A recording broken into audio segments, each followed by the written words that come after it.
మిత్రులందరికీ నమస్కారం. భక్తి పథం 6457 ఛానల్‌కు స్వాగతం. శ్రీ హనుమత్ కవచం.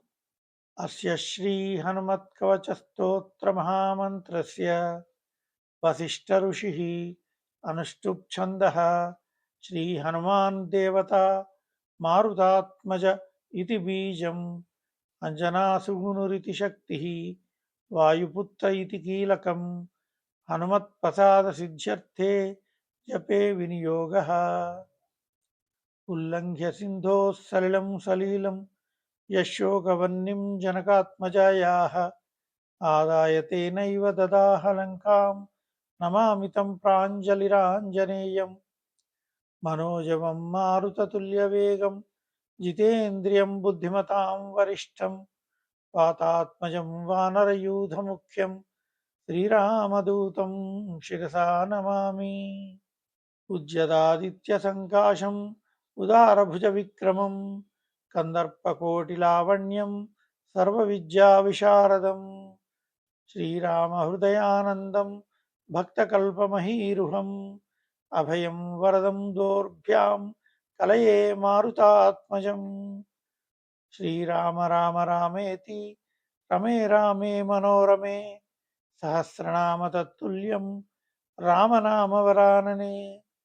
శ్రీరామ రామ రామేతి రమే రామే మనోరమే సహస్రనామ తత్తుల్యం రామనామవరాననే.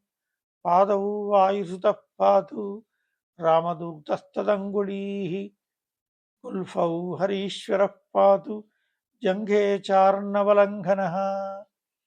జానునీ మారుతిః పాతు ఊరూపాత్వసురాంతకః గుహ్యం వజ్రతనుః పాతు జఘనం తు జగద్ధితః.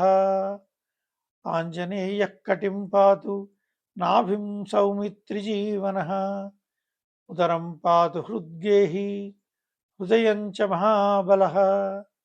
వక్షో వాలాయుధః పాతు స్తనౌ చామిత విక్రమః పార్శ్వౌ జితేంద్రియః పాతు బాహు సుగ్రీవమంత్రకృత్. करावक्षजयी पातु हनुमांश्च सदङ्गुलीः पृष्ठं भविष्यद्ब्रह्मा च स्कन्धौ मतिमतां वरः. कण्ठं पातु कपिश्रेष्ठो मुखं रावणदर्पः वक्त्रं च वक्त्रप्रवणो नेत्रे देवगणस्तुतः. ब्रह्मास्त्रसन्मानकरौ भ्रुवौ मे पातु सर्वदा कामरूपः कपोले मे फालं वज्रणखोऽवतु. शिरो मे पातु सततं जानकी शोकनाशनः. श्रीरामभक्तप्रवरः पातु सर्वकळेबरं मामनिः पातु सर्वज्ञः पातु रात्रौ महायशाः. विवस्वदन्ते वासी च सञ्जयोः पातु सर्वदा ब्रह्मादिदेवता दत्तवरः पातु निरन्तरं. यैदं कवचं नित्यं पठेच्छ शृणुयान्नरः दीर्घमायुरवाप्नोति बलं दृष्टिं च विन्दति.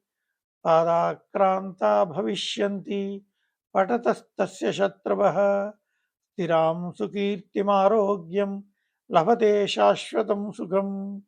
इति निगदितवाक्यवृत्ततुभ्यं सकलमपि स्वयमाञ्जनेयवृत्तम् अपि निजजनरक्षैकदीक्षो वशगतदीयमहामनुप्रभावः.